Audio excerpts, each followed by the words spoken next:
wouldn't go to a dentist that's doing it part-time, right? And on the other side, he's a soccer coach, and then he does, like, you wouldn't do that. If you go to a dentist, you want a freaking dentist that knows what they're doing, right? There's so many times that I can't remember all of them. This is definitely not for everyone. It would be great to do what you do. I think if we go through our text messages that came up 100 times, we always said in 4 weeks we'll be fine. And I think we said that, I would say 100 times. Even when we're sleeping, I'm always thinking about business. I love it. You know, I'm always thinking about it. Where can we find the next deal? What can happen? That's, I think, the only difference in America to Europe is everybody says I'm out of town, and that basically means they don't do shit. Like, they don't answer their phone, they don't do anything, they pretend like they don't even... Dark.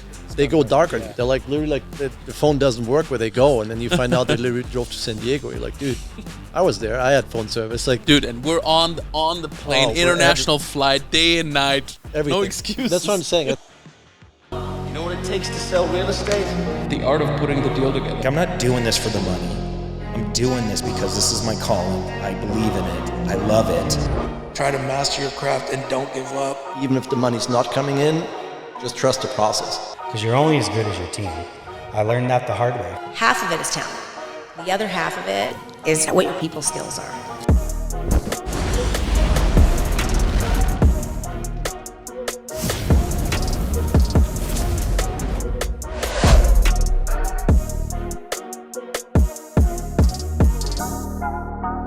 Right, 3, 2, 1, rolling. Welcome back to the podcast, everyone. This is gonna be our most special podcast yet. We actually forgot the guest today, so we figured we invite ourselves. So welcome to the show, Patrick. Well, thanks for and joining Max. Me. Exactly. And Alan. We have a guest appearance today from Alan. He's going to throw in some questions. So the reason we're doing this one today is because a lot of people said, you know, it's great content and everything. We want to hear a little bit more from you guys. So we figured that's an opportunity to do a more casual. We're just going to chat a little bit and talk a little bit more about like what we do and why we do what we do. Perfect. And before we start, Alan, you'll be proud. Don't forget to like, subscribe, comment, Apple Podcasts, Spotify, YouTube, Instagram. Anyone else? No, you got it. You had everything. All right, there you go. Okay, how do we get this started? I think, and maybe we do it in a format where I think that there's a lot of questions that that we get from others about each other, right? So maybe I'll start away with the first question. I mean, everyone knows you love the development and the design side of things. What do you enjoy doing the most on that end? I think the creative part. I mean, I guess obviously coming up, you know, you have a dirt lot, you come up with an idea of what you want to build, how you want to build it. You've seen a lot of inspirational videos, pictures, you walk other properties, right? Like we walk, you know, some crazy houses and you see something and like, that's amazing. We're going to do something like this on the next one. So I think even though that's like the most work, I think that's the most interesting, most fun part. And then once you actually go into construction, it changes and it becomes more of a, you know, you go every day and you know, to the common eye, nothing actually happens. It looks almost the same, but you know, you do see the difference. I go in there and I see if something's off. I see if something's missing. You know, double check, you know, sizes, openings, heights of stuff, and everything. So that part it becomes a little bit repetitive because you do it over and over and over again. And again, the progress is very little, but it's important to stay on it. So sometimes it's always like, you know, when you don't see someone for a while, all of a sudden they come back and they lost a lot of weight and, you know, you see it instantly, but they almost don't recognize it. So to me on the projects, that's kind of how it is. I'm you know, they're 18 months every single day. So I sometimes don't even see the progress as much as other people do. But then to see the finished product that you know, kind of made up in your mind almost 18 months earlier, I think that's the fun part. And that in between the extra construction is just a necessary evil to get it done. And then maybe fun fact, I mean, not everyone knows that, but neither Patrick nor myself have any formal education in the real estate side, right? Whether it's on the design, architectural side, the investment, the financing side. Both of us, we did graduate. We both have a degree from college, right? So we have a business degree, both of us, but real estate, really no formal education. Everything was kind of learning it on the fly. And prior to coming to the US, there was no background or no involvement in that part of the business either. I mean, Patrick, do you enjoy more the product, or do you enjoy more like the process of developing a property? Or I think it's the design part, like coming up with ideas and kind of making, still, you guess, like turn it into reality, right? Like it's always easy to, we always joke about it, like it's easy to do on a computer, but then you actually have to build it in real life. So I think that's the part that you have to get better at as you go, because you come up with the most crazy ideas and then you find out how expensive or how difficult it is, or sometimes even impossible. So I think that part is fun, but also like as we've grown with the projects and the projects get bigger and the budgets get bigger, now you can do a lot of stuff that, we weren't able to do in the past. With like, you see something like, I want to do that, right? But it's going to cost $15,000, $20,000, $30,000, which in the beginning, that was the budget we had for the whole project, right? Yeah, that's and now true. we spend it on the drop-down TV, right? And you're like, I want to drop it from the ceiling. It's $15K. Okay, let's do it, right? So that's why I think the bigger and better the projects get, I actually enjoy it more and more, because it allows me to like be really creative and not be like held back by a budget, unfortunately. And investors and everyone involved in the process, they understand that, right? We go for higher exits. We try to raise the bar ourselves and in the marketplace, and that obviously requires a budget and requires more complexity all throughout. It's not only on the construction side, right? It ties into marketing. It ties into, to some degree, the sophistication of investors that we deal with, right? Because that's not a 6 months process start to finish. There's a lot more money at stake. There's a lot more money that can be made, but it's not for everyone. I guess I would just ask Max, like, what goes into like finding what factors do you put into like, this is the right deal. This is what we should like pull into. This is what we should go for. Like, what are the factors that go into that? I mean, I think the main factors for us, Patrick and I, look at so many deals, and I feel like sometimes we don't realize how many deals come our way through different sources. I mean, we've gotten deals through Instagram, which in the beginning when we started to kind of elevate our social media game, we were like, I don't know if that really works. It's a lot of work, but it actually, wherever the deals come from, we look at a lot of deals on a regular basis. We do have very good relationships in the marketplace. A lot of those deals, they come off market, right? They sometimes also sold off market. For us, the main factors is we do have a deal manager. So we have a tool that we developed over the last 4 years, which is pretty much a spreadsheet, but it's fairly sophisticated, and it kind of boils down the deal metrics on 2 pages. That's pretty much where everything starts for us. But for the deal to come together, it's a lot of it is timing too, right? You gotta time the availability of funds. You gotta obviously have a pulse on the market, which we do because we're in the market every day. At the same time, we don't have a crystal ball, right? And like I said, with a lot bigger deals, there's a lot more risk at stake. So yeah, we run the numbers to the deal manager, and then we see if the deal pencils on our end with sensitivity analysis on the exit scenario, different financing strategies, and then timing has to be perfect for the money to be available and or be raised for us to do the deal. Talk about how you raise this, because that's something you do a lot, right? Which is, I know you're on the phone a lot. Walk us through how what are your conversations with investors? And, obviously we know sometimes it takes a year or two of you talking to them until they're actually ready. So, there's a lot of education on the market. Like, what do you guys talk about mostly when you stay in touch with these investors? I think the investors obviously want to know how all the other projects are going, right? That we have, where most of the investors by now are involved in one or more projects, right? So it's kind of a combination of, we give them an update on how the current projects are going, how the marketplace is looking like, how the economy is doing, especially the investors out of the country, right, or from back home in Germany. Not everyone has such a pulse on the economy as well, and that is on the one level, on a macroeconomic level, right, what's going on in the U.S. economy, but more so what's going on in Arizona. And that's not only real estate related only, because there's a lot of things that obviously tie into that. Interest rate environment, availability of funds, and I'm talking about debt funds here, right? What's the situation with banks, financing, soft money, etc. So it's a lot is about update in the market, but I mean, a lot of those guys that we have good relationships with, they want to know how we're doing, how we're feeling about it, because they trust us at the end of the day. Over certain, it takes some time to build that relationship, and even if they don't invest with us, they say, "Oh, you remember you offered us that deal a year ago. How's that deal going?" Right? How's that deal going that we didn't do? Not because we didn't wanted to do it necessarily, but we wanted to sit that one out or see how that's going, right? So over the time, and it does take a lot of time, but I think we have such a good group of guys now and such a strong referral network. Like, I enjoy these conversations, and sometimes they also have nothing to do with real estate, right?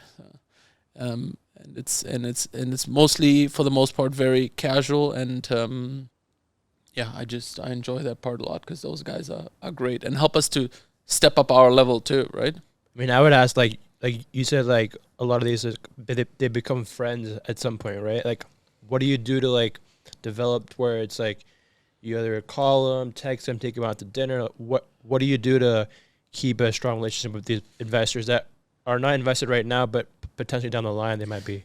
Yeah, what's interesting is I think that most people work with CRM systems, and Patrick and I have, we worked in startup companies, pretty much a lot of different companies where we used, software-supported contact management systems. But as we kind of transition into our own business, we really only use our phones.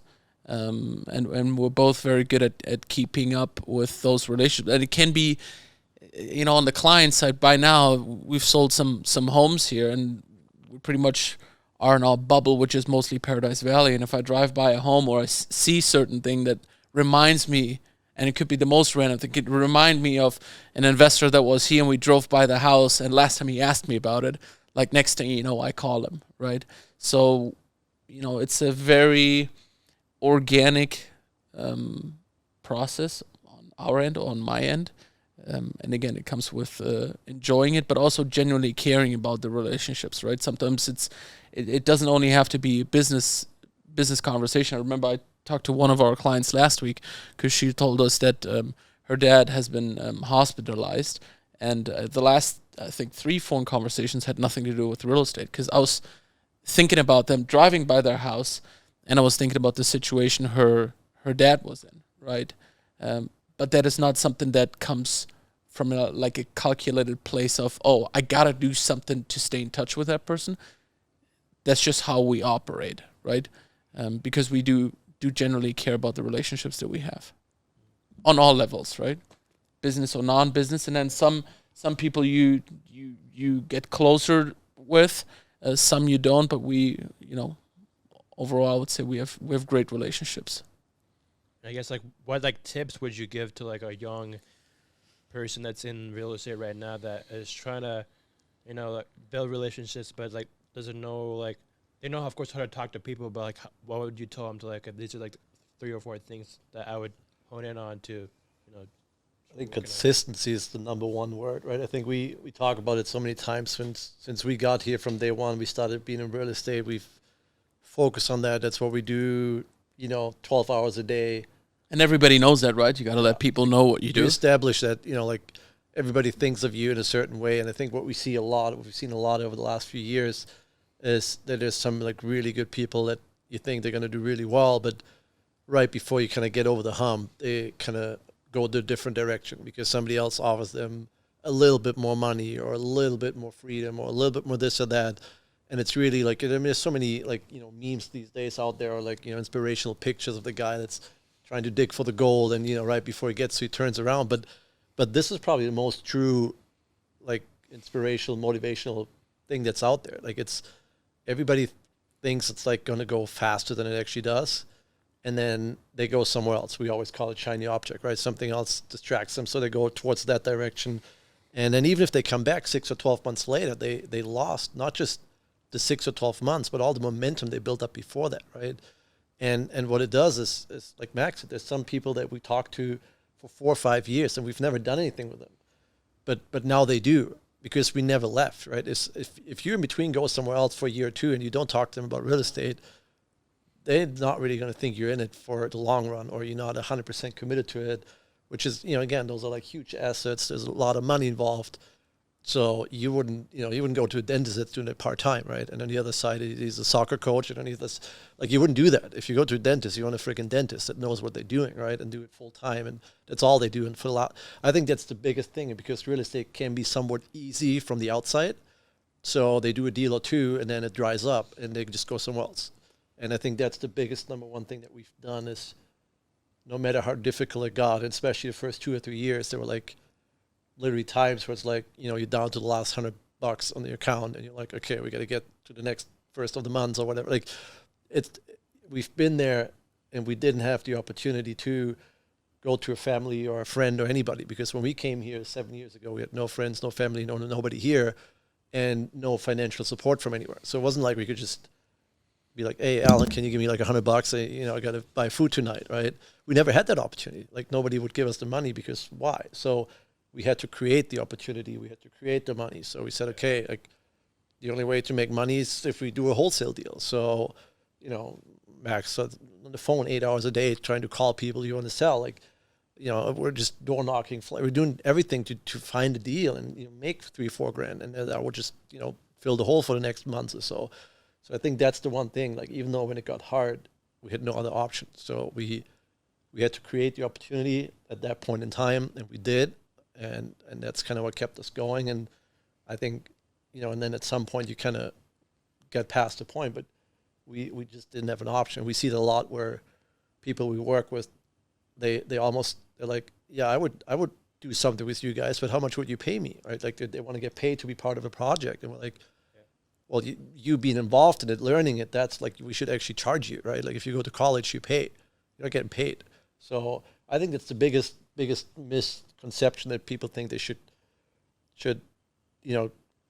somebody's always going to pay for their stuff, instead of you have to just power through and figure it out yourself and create what you need to create, and not rely on anybody else. And to a good extent, I think that there's a lot of people that have some sort of entitlement, right? Whether it's the way they grew up or for whatever other reason, right? Neither Patrick or myself had that, which I think kind of that's the background of this. That's the fuel that adds it to the fire, right?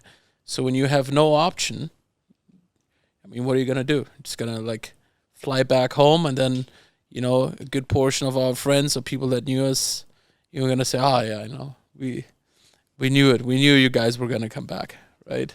So when that just becomes not an option at all, it's just a different drive.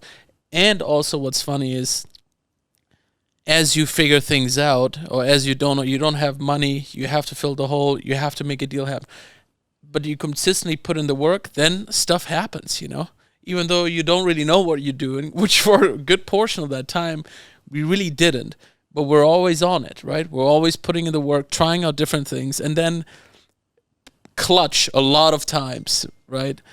Things happen, and deals kind of came together. But back to what Patrick said, I think especially as we kind of transition more and more into the higher price point on the luxury real estate side, I mean, you've seen, or if you've gotten to know a couple of our clients, you hear a lot of our conversations. I mean, you gotta be on it, okay?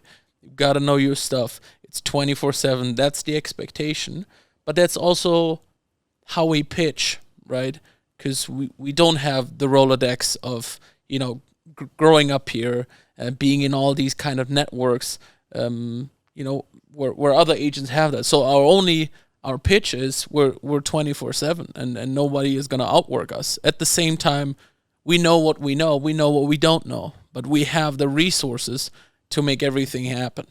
But that came over time, right? So we had to work our way through, lenders, appraisers, banks, inspectors, contractors, designers. I mean, the list goes on and on and on. But now we have that kind of circle and established partners that help us do what we do best. But it's never just only us, right? But we also know our boundaries as far as things that we know and we don't know. And I think that's maybe another thing is I think you can get trapped pretty quickly if you act like you know everything. I mean, there's an art to being able to wing certain situations, and that's fine. But, you know, the more sophisticated the clients, the more,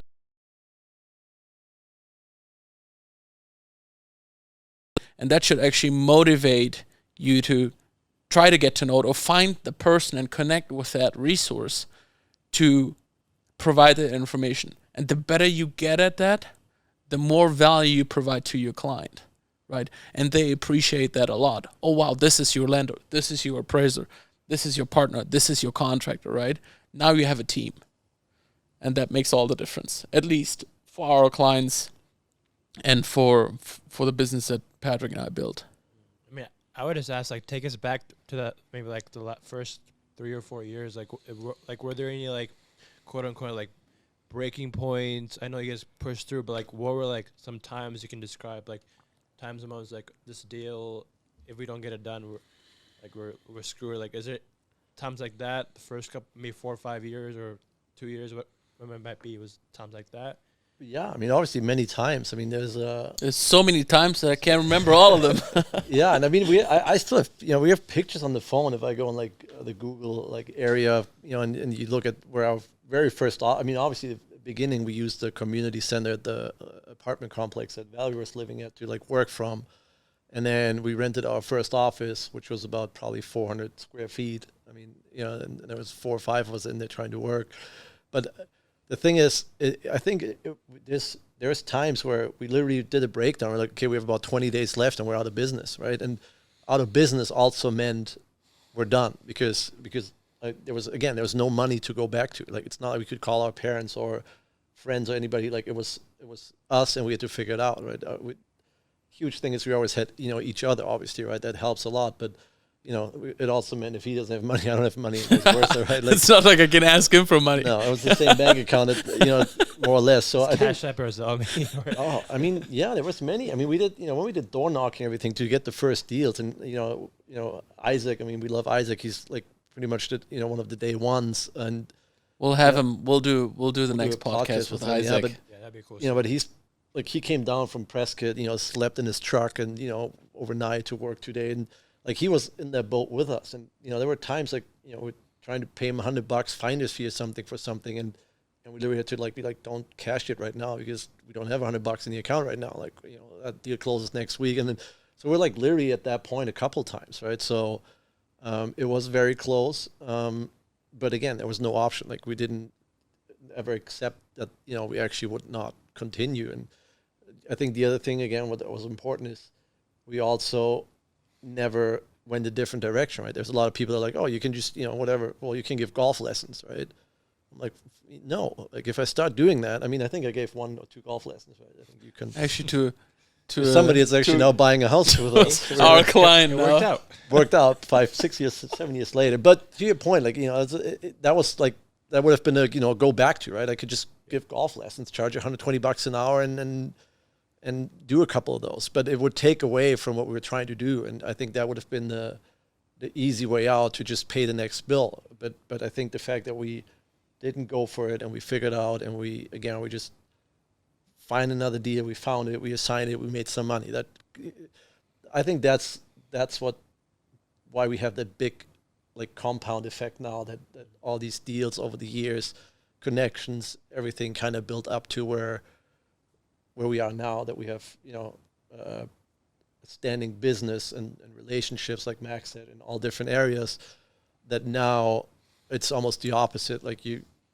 call it out of the blue, right? Like, all of a sudden you look at your phone and somebody's like, hey, I have a friend that's, looking at this house. Can you meet him there? He wants to write it. Like, all of a sudden you get like easy deals, right? You're like, oh, that's completely new. Yeah. But I think that's all due to the fact that we never deviated from the path that we took day one, saying we're going to do real estate and we're going to go big and we're going to get it done. And the work ethic never changed too, right? I mean, I think that's something that I think there's a lot of things that you can learn or educate yourself on, but there are some things you either like have or you don't have, right? And I think drive is one of them. But just wanted to add to what Patrick said for full disclaimer. I think that this is definitely not for everyone, right? And I think a lot of people say, oh, it would be great to do what you do, but to go through what we have been through, it's like hard to put a percentage on that, but I don't think it even gets to 1% because it was quite the grind, right? But being in a position, you either thrive out of that, right, at some point, or you go under. So, and then as you overcome one or two, three situations and start to get better and better, it's almost like it's not like we're looking to be back in that very first situation again, but there's a motivation to somehow always feel a little bit with back against the wall, right? Yeah. So I think the famous, and I think if we go through our text messages, it came up 100 times. We always said in 4 weeks we'll be fine, and I think we said that, I would say 100 times, and it's always like, again, like you're going almost towards zero, and you're like, yeah, but we have this one closing another month, and then we have this one doing that, So we kind of started to have like a little bit of a pipeline that we knew stuff would come in, but it would still be like, okay, but we still gotta, you still need new tires on your car this week, and I don't have $1,200 that we can just, like, that was the first 2 years, almost 3 years of it. Like, it was really like always, close to zero, but also because we put 100% almost back into the business. So if we did make 10 grand, we took out 2 and 8 went back into equipment, into like learning stuff online, into new software, into like everything you need to do. We never bought leads, but it was always to grow the business. We would, hire some advisors on this. We would, we just always spend a lot of time and money on educating ourselves and building our network and being in the right places. We had a lot of people that made fun of us because we would, we went to a real estate conference and we met a few people and we said, we're just going to take them to dinner. We don't know, maybe it's going to work out or not. And they're like, oh, you're going to spend $500 on the dinner? We're like, got to try it, right? Like, like that was to us investing in the business, because like 18 out of 20, nothing happens from that, but 2 out of 20, like something happens, and that pays for all the dinners and some. And so I think that's the one thing we're very open to. Like, you got to spend money to make money, and just investing it in education and relationship networks and that kind of stuff. I mean, I would just ask, like, how do you guys keep the hunger? Because I was thinking of, like, what you're talking about right now is, like, I think of Conor McGregor. Like, he had such a hunger for the first part of his career, then he took some losses, then kind of fell off. But now I think he's back. He has a hunger again. That's what I'm kind of hearing, like, you guys. So I still kind of want to feel that backing against the wall, the hunger. Like, how you guys keep the hunger to, like, you have all these things now, you've established yourself. Like, how do you keep that hunger going? I think it changed a little bit from back against the wall to now you start walking towards something, right? So we're like kind of getting away from the wall a little bit. However, because we still invest so much into the business, like, it's still that, we put it into new deals. We put it into other, multifamily, Amazon store, racehorses. I mean, we invest the money into other business ventures to keep growing, our business and everything. So that part is still the same. But I think for me, and I think it's the same for you, but I kind of know because we text about it all the time, is you start seeing stuff around you that, clients, you see what cars they drive, what boat they have, what house they live in, what watch they wear. Like, you get exposed to a totally different level of life, that it starts to become, like it's almost like not realistic. But the more time you spend around it, you're like, it's actually normal. I mean, there's not just one guy that has a big boat, or there's not just one guy that owns 5 houses. There's so many of them. Every other client now that we have, they own multiple houses and multiple cars and this and that. And it's almost like you come to the point where you're like, why do I only have one house? Like, what are we doing wrong, right? Like, your mindset totally changes. And I think that's, what they always say, like, you become what, the 5 people that you hang out the most with around you do. I think that's very true, and I think for us it comes from the work side, where we're just exposed to all these things. We're even if we go on a vacation to Florida, we end up looking at a bunch of houses, meeting other agents. And then again, you're like, this is like a whole nother level of crazy. Like, you know, these people buy a vacation condo for $20 million. And, you know, I just looked it up back in our hometown. The most expensive property in the whole market is 6.6 million. And that's a 1.2 million, you know, there's 1.2 million people in that city. So it's not a tiny city. It's like Tucson, right? It's bigger than Tucson.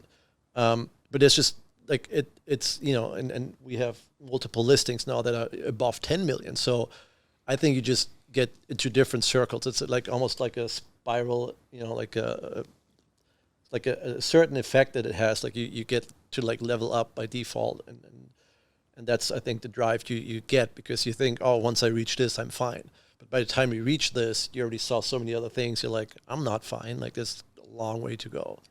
And it's that in combination with kind of like a validation, or like an assurance on the client side too, because there's one client of ours that was just on a Europe trip. That was just an example from this morning. He's a very passionate car guy, just like Patrick and I. He's probably in his early 50s. Definitely doesn't have to work anymore because he enjoys traveling more than anything. And he shared with us some pictures. He's driving through all these countries in Europe and having a great time. And I said, you know, that was an amazing trip. I mean, I saw everything. He has a private Instagram. He sent us some pictures, and I said, you know, I would love to do a trip like that one day, right? I'd love to go with Patrick and just, I mean, they literally just, I mean, they had the best exotic cars. They stayed in the best hotels, restaurants, just had an amazing time. And I said, yeah, when I grow up, I want to be you. And he's like, sooner than you know, you'll be there, and I know you'll get there, right? So these little text messages that seem like not mean a lot, but in a conversation like that, that's the first most recent thing I think about, right? And I think when we talk to our clients or investors, say, you know, that that enjoy working with us and see how we perform for them, they say, you know, we know you'll get there, right? And I think the more results we produce, just like the closing last week, right? Sold a house 3 times by now. And I remember where I was like, oh, imagine one day we'll sell something over 5 million, over 10 million. And now, like, selling one house 3 times and breaking a record. That's kind of when things started to kick in for me a little bit. I'm like, okay, good. I think we can Make it. We can make it. And they, you know, they help build your confidence, obviously, because nobody can argue a result, right? I mean, performance speaks for itself. But when you're actually a little bit more conscious about reflecting about these things, you're like, okay, now we're not stopping, right? Because you asked about the hunger. You think we're gonna stop after a deal like that, or take like a vacation? We just don't stop. And I think as we climb up, we know that there's nothing we can't reach, right? I can't pinpoint it down, but it was probably a few months back where I was like, you know, there's nothing we can't do. After grinding so hard through so many, like, you know, back against the wall, back in the wall, right? Back through the wall situations. And you just know that you're, like, at some point unstoppable. And it's a pretty powerful feeling. But it only translates into results if you keep putting in the work, right? It's just like Patrick said, it's a consistent. I mean, even when we're sleeping, I mean, there's just, like, I'm always thinking about business. I love it, you know. I'm always thinking about it. Where can we find the next deal? What can happen? Or how can I send a text message to Patrick tomorrow and say OTB, which is out of the blue, with something, right? And out of the blues 3 years ago was like, hey, out of the blue we made $500. Now out of the blue opportunities can be up in the hundreds of $1,000s real quick. They can also turn into zero real quick, right? Yeah. But the question is, how many opportunities can you consistently, again, generate? And then just by default, not everything's going to work, right? but you put in the work, you generate the opportunities, and at some point when they mature a little bit more into something more tangible, then the question is, how good can you close, right? Which I also know, Patrick and I, if we can close the deal, I can't really think about anyone else who could. So, but that comes with experience, right? I mean, because I get texts from you like at 3 or 4 o'clock in the morning. What? You guys are always like 4 o'clock, 4:30. Excuse me? So I'm like, I'm definitely not up at that point. Max is for sure, he's working out, but I'm like, so is that hard work ethic? Is that something you guys developed as you were growing up? Parents instilled in you? Or is it like you just grind it because this is the only option? This is plan A and nothing else is, or else fails, or what? We had a pretty good work ethic back in Germany. I mean, I remember when we worked for other companies. At least, I mean, I know that was Patrick's case too. But for me, for sure, I know that sometimes people thought do they like own the company or what's going on? Like because it's just something that was always in us. It's gotten a little bit more. I think it elevated to a new level when we got to the US, for sure.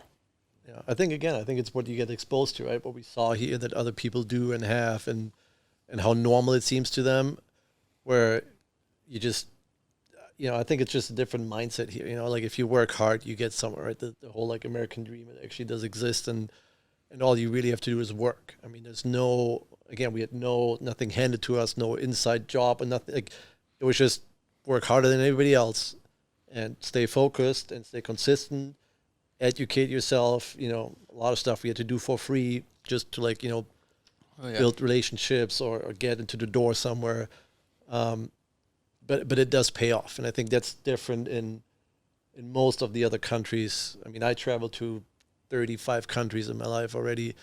And obviously living in Germany for a long time, it's a great country and everything, but there's always a lid to it somehow, right? Like it's a different mindset, a different way everything works, to where most people just don't even think on the scale that they think here in the US. And I think that's to us, when wherever you go, you're like, is that normal, right? You almost question it for the first few times, and then you're like, yeah, it's normal. Like people spend $1,000 on the Suns ticket, and they go actually 7 times a year.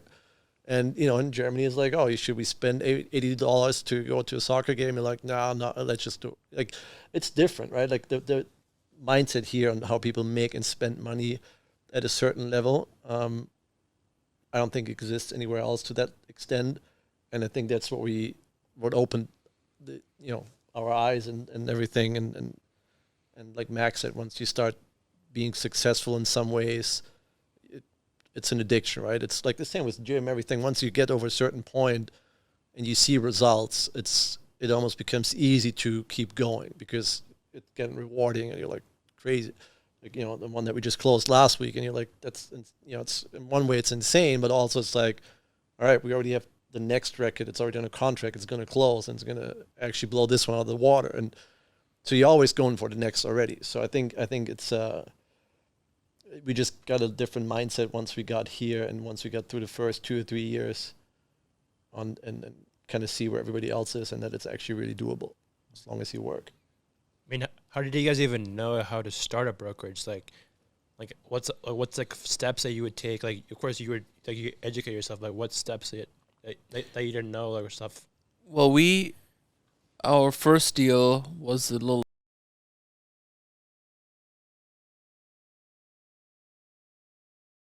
learning by doing, but we bought into the brokerage, which that was January 2017, but we didn't. At that point, the brokerage was a property management company, right? I mean, there was, the designated broker, and then our partner Steve, who was licensed, but as far as transaction volume, I mean, I don't know, 3-4 million a year. One of a couple of properties that we had under management. There were like, I think 54, 60 total at the time. Every now and then somebody sells or buys something, right? But those are properties that, range from $1,500 to, the high end, and maybe like $8,000 a month in rent. So the volume was not really big. so it was more a property management company, but under the umbrella of a brokerage. And we bought in because it had the residual component of the management fees that we were collecting from the clients. But we wanted to use that as a vehicle for us to be licensed ourselves, not having to depend solely on other agents, which again, leading to what we talked before, the network, the know-how, the team. I mean, we really make a conscious effort to have a great relationship with all the agents here in town, because they're key of doing business. There's usually 2 agents, right, on as part of a transaction. You know, to have a good reputation goes a long way. But yeah, the brokerage was then something that grew organically, just like everything else. And then we had some people that say, hey, maybe we want to join you. And Patrick and I like, hey, join us. I mean, I don't know. What do we really offer, right? But I think what we do offer, and now more than ever, is an environment that is, you know, in a very healthy, good environment where a lot of where we have high performers, we produce results, and we just don't step off the gas, right? And I think that there's something to be said about the value you provide simply by just operating on another level, right?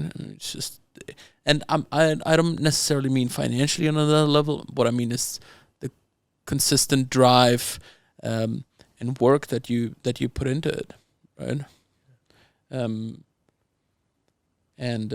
know, now we're in the summertime here. You know, a lot of people are in their cabins or traveling to Europe and Cabo and you know, Patrick spent a few days in Sedona. I'm going to Chicago for 2 or 3 days, but other than that, we're grinding through the summer. You know, Well, the other thing is, I think you got to also put in perspective. For example, like when we do, I still think the amount of hours we put in. Like, I went Thursday from noon, cut back Saturday at noon. I was back at work at 12:30 on Saturday. I worked Sunday. So even though we like leave for 2 days, I think the amount of hours, the whole 7 days, still blew out of the water everybody. Like, that's the whole difference. I think, you know, that's I think the only difference in America to Europe is here everybody says I'm out of town, and that basically means they don't do shit. Like, they don't answer their phone, they don't do anything, they pretend like they don't even dark. They go dark on you. Yeah. They're like literally like the phone doesn't work where they go, and then you find out they literally drove to San Diego. You're like, dude, I was there. I had phone service. Like, dude, and we're on the plane, international flight, day and night. Everything. No excuses. That's what I'm saying. I think even if we do go somewhere, right? Because the last year and a half we've been trying to do that a little bit more, like go to Florida, do this or that, but it doesn't stop how much we work. If anything, I think we almost work more, because if we take 4 days off, which we still work half the day, we come back, you almost feel bad, and you end up working the Saturday, Sunday. You know, tonight, I mean, it's 3:30. We have a session for tonight from 5 to 10. We'll be here 5 hours tonight, just business planning, business development, coming up with more ways and ideas.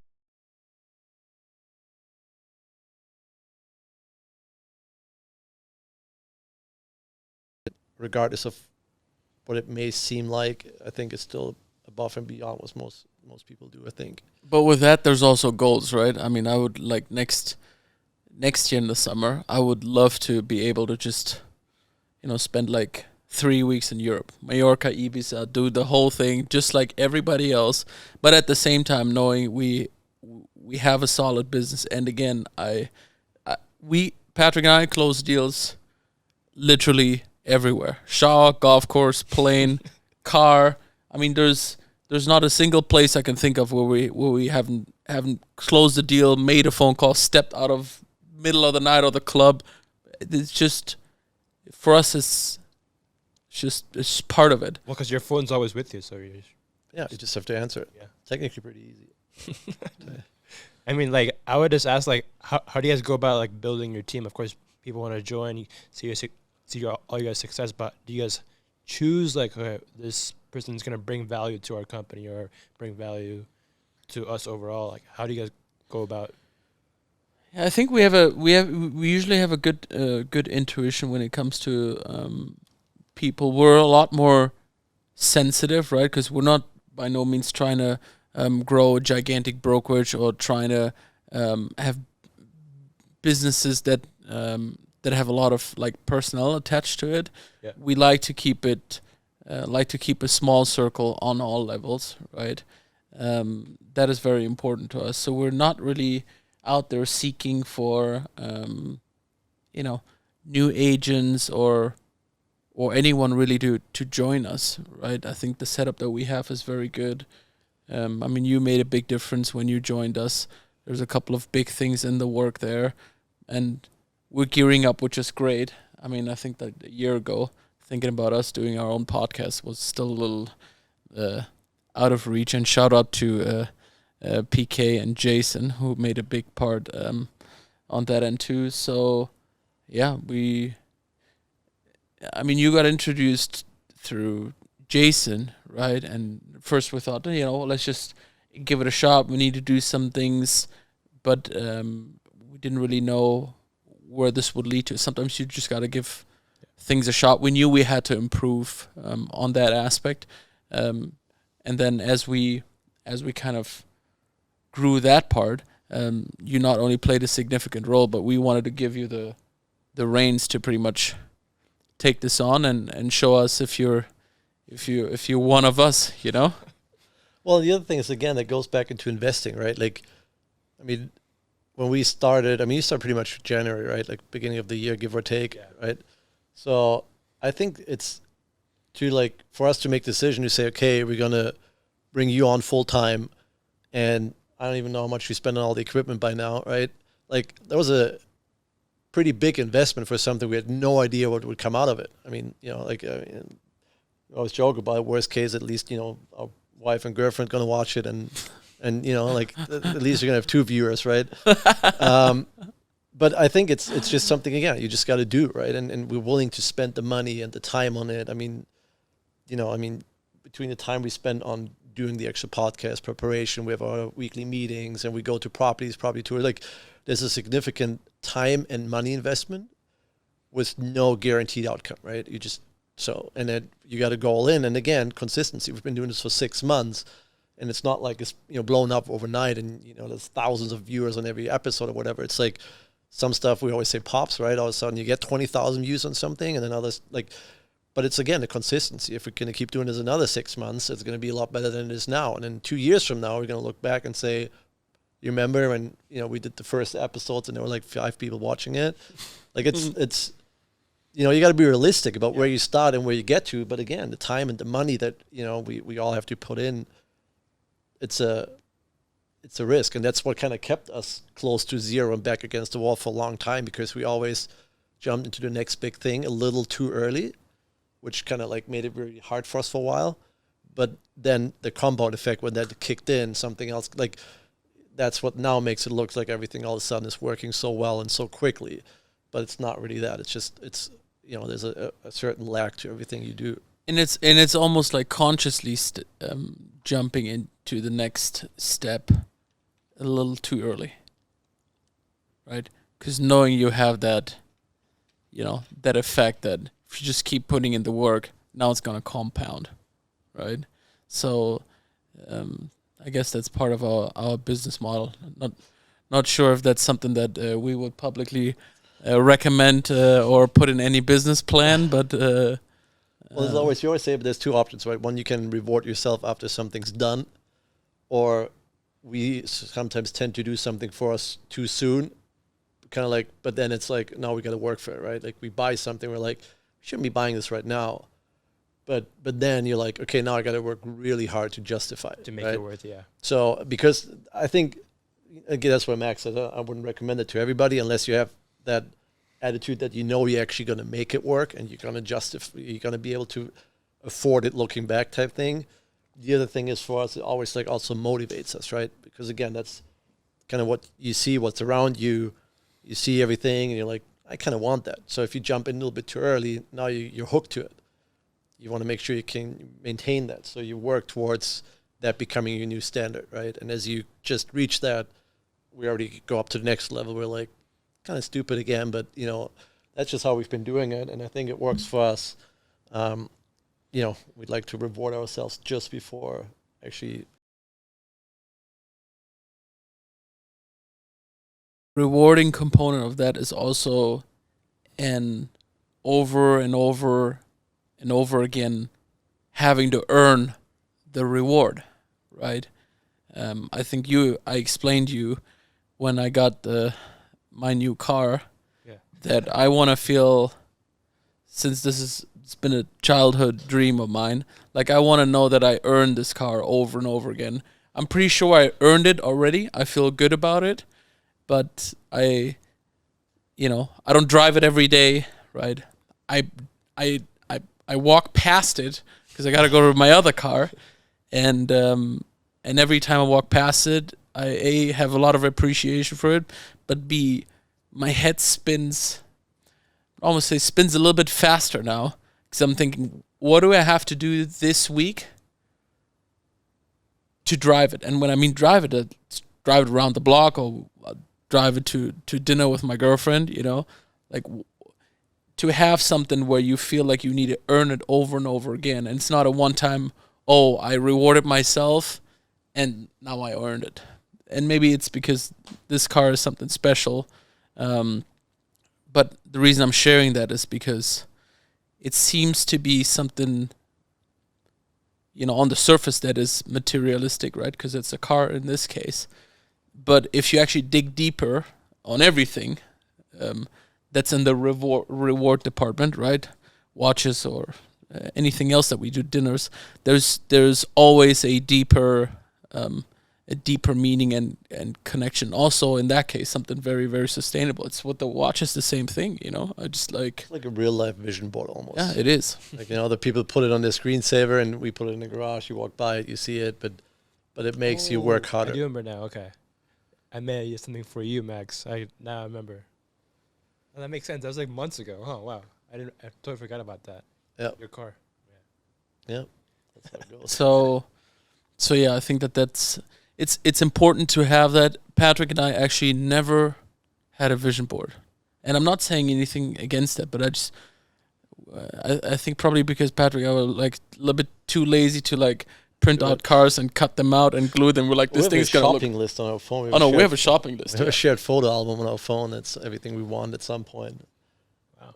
Shoes, sneakers, whatever the case may be. I mean, stupid stuff, but again, same thing. Like it's not like we couldn't buy that sneaker right now, but it's like just put it in there, and one day it's gonna feel right, and you buy it. Like it's, but I think it's more what you get used to, and I don't think it's like Max. It's not necessarily a materialistic thing. I think the other thing is, it's not to like show it or anything, right? Like I mean, you do all social media, and you never see our car on there or anything. Like we don't put any of that, lifestyle where everybody's like trying to show everything they have. We try to not do that in a way. And honestly, I think the more successful you get, at least for me, the more you almost pull back, right? Like at some point, I must like to turn off social media and be like, just leave me alone, and I got my stuff, and nobody needs to know what I got. Like, it's almost like there's another picture that always like I work to disappear type thing, right? Like Max said, like at some point, it'd be nice to just go to Europe for 4 weeks, do your thing, like stuff where you're not doing it for the attention or for whatever, you do it for yourself. There's a certain thing you have to still do it right now in the public eye almost, because it's part of your business, right? If you don't show you're successful to a certain level, then you not get taken as serious maybe, right? Like some of the higher end clients, like they want to know that you drive the same kind of cars, the same watch, that you when you go to a Suns game, right, they want to run into you on the suite level, not in the upper. Like you're not going to run into any of your clients. So does that make a big difference as far as when you get clients, like you guys drive car, have certain watch? Does that make not big difference, but that plays a part, right? I think it does. Yeah, I think it's common conversation topics too, right? Yeah. I mean, funny that you mentioned the watch. I'm not going to say which client it was, but I got a phone call just before we started. A good client of ours, actually one of our best clients, he said, listen, hey, I know you and Patrick introduced me to your connection at Rolex, right? Is there any chance you can see if there's two models in particular, like, and now we're back talking to watches. That's how I said, like, sometimes these phone calls have nothing to do with real estate, but it's golf, it's watches, it's traveling, it's obviously at some point part of our identity, and not because we try to use that to generate business, or it's just at some point what we graduate into, right? And that's the level where, you know, clients just call you out of the blue and ask you about the two Rolex models, you know, and it's the same thing with cars, you know. I mean, very, very wealthy people, whether they show it or not, you know, traveling, watches, cars, golf, sports, you know, those are the things outside of the business component that kind of, you know, form common grounds for you to communicate. So I guess it's kind of normal, you know. And like outside of real estate, of course, like you guys do other things. Like I know you guys have racehorses, and like, what is that something you want to add more that brings in more money, more you can add to the real estate business? Like what, like the car rental business, like luxury cars, like what goes into you guys bringing on a new part into your business? I mean, we try everything. Like we said, we give everything a shot. I think, you know, to your point, yeah, the race. I mean, it's not like we're like big time investors and stuff like this. It's more like we give it a shot, right? We have the luxury car rental where we have 3 cars, I think. Well, now it's 2. I think we actually got rid of 1. So we're like trying it out, you know, see if it works or not. We give it a year or 2, and then we either go in more or we pull out of this, you know, part. Same we did with the Amazon store. We're doing with other stuff. It's just, you could try different things to find stuff that works. However, I think just because, like we said, consistency, that's what we've been doing. The one thing we by now know almost shockingly well, like I'm always surprised when we talk to people, like, how do you know all this? And we're like, I don't know. It to us seems almost like it's very common sense. Yeah. But then you realize it's just because we spend so much time on educating ourselves. Like, I mean, still to this day, every night we read stuff, we watch YouTube videos, and not, you know, like whatever Mr. Beast or whatever everybody else watches. We like watch on, you know, how do you syndicate a deal? Like, how do you underwrite this? How do you do that? Like, we spend time on that. Like, we want to get smarter, and you can't know everything. Like Max says, you got to know what you know and what you don't know. So we don't want to load up on a bunch of stuff that has nothing to do with what our core business is. We want to be 100% educated on one thing, and that's real estate. And I think that's what we're trying to add the most to, right? Like, we've gotten into multifamily beginning of the year, which we're going to have the video and then the podcast coming about it. And I think that's the first deal we did where there's like a passive income component to it. And now every month there's going to be a check in the mailbox. There's a depreciation. That's a tax benefit. There's so many benefits to it. And again, it's staying in our lane, right? We're going to be doing something we know, we understand. We know the cost of doing it. We know the comparison. We can underwrite the deal. We know the value of the properties and everything. So I think that's the number one business we're going to always stay in. You know, we're gonna do maybe different things within real estate, like I said, transitioning to more multifamily stuff. But I think primarily that's the business we're going to be in. That's we're going to be doing more of. We like the development component. That's more an active income thing, right? Because you get paid at the end of the project.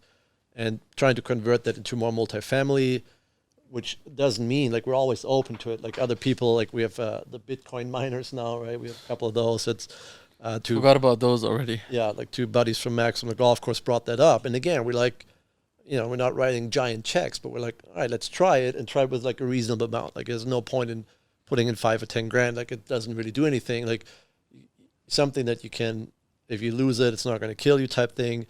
Let's give it a shot, right? So we've done a bunch of stuff, and that's kind of how we like trying to find 1 or 2 more options as in what we can do, but you know, got to be like somewhat open to everything, but also focus on real estate. And it's also inevitable, right? In the real estate space, whether it's the client profile or investor profiles, that's, you know, they have different businesses, they have different investments, real estate and non-real estate related. So we're automatically involved in conversations, and sometimes we get included, we get opportunities, or our opinion is asked, and that's how you consistently almost generate these opportunities. And some of them not now, some of them later. We have 2 good friends of ours that are in the industrial space, absolutely killing it. Kyle and Peyton. Gotta have them on the podcast because they have impressive success story too. But we always said we're gonna do something together, and I know there's gonna be some investment opportunities, which I think the timeline will work out for us well for us to actually make a financial commitment to get involved into something that is in our space, but not our niche, right? We have no clue about industrial real estate, but those two guys clearly do. So that's what I mean. If you're surrounded by that and you have a strong inner circle, these things come up, and it's almost like they come up exponentially. That being said, if you have any good ideas, good businesses, always bring it to us. We almost got into 2 restaurants with a friend and client of ours. So we're always open. Like if somebody brings something to us, like, hey, I'm thinking about doing this or that, and again, it might be something crazy where somebody's like, hey, I'm opening up a breakfast place, right? And we look at it, we're like, all right, we'll go in. And, we're always open to it. But it'll never change that's going to be a side piece of what we do. We're always going to focus and actively be in real estate. Everything we do outside is going to always be more like all right, we'll put some money with you, but you run it and let's see how it goes. Like we're not going to ever learn how to run a restaurant. The industrial real estate side, if we get into a deal, knowing us, we're going to start diving really deep into it. And by the time the deal is done a year later or two, we're going to know a lot about it, because that's, again, our core business. Not our niche, but it's very close to it, and we would want to understand it. And there's obviously a lot of overlapping, right? So it's probably pretty easy for us to dive into it, and I think we're going to do it anyways at some point. So I mean, why have you guys dove into multifamily? Of course, there's a cash flowing aspect to it, but what's the reason you guys have got into multifamily and kind of go forward? There's several reasons to it. One, we wanted to have something on the,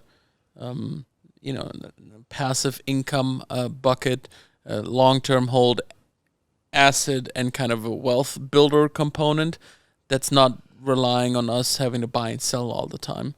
A lot of our investors are in the real estate space themselves, whether it's here or back in Europe. And a lot of those guys are very successful with their portfolio assets, right? So through that and understanding the tax components, which we were touching on, I think we have 1 or 2 podcasts. We do one, right? One specifically touches on the tax benefits that we did with Brenton and Bryson. Yeah.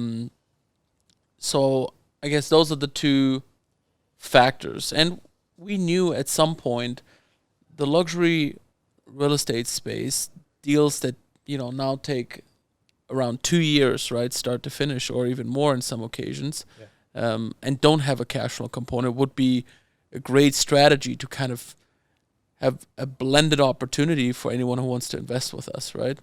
A little bit more conservative, asset-based, long-term, patient money, cash flow component, and a development component with a bigger pop after 2 years.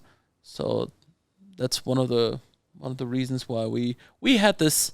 We were talking about this for a while now. We just had to find the right moment, and the right moment found us, just like always. And we partnered up with our friend and business partner Eddie, and we're excited to drive down there. Wednesday? Now we're pretty much done down there, and to kind of give a little bit of insight on what we've done there, how we did it, and what the future plan is in that kind of investment segment. I think it's probably a good spot to wrap it up.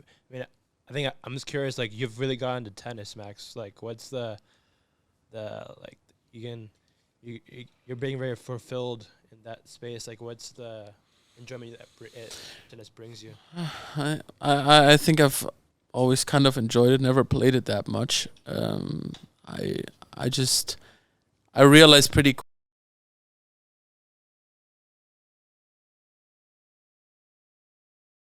enough.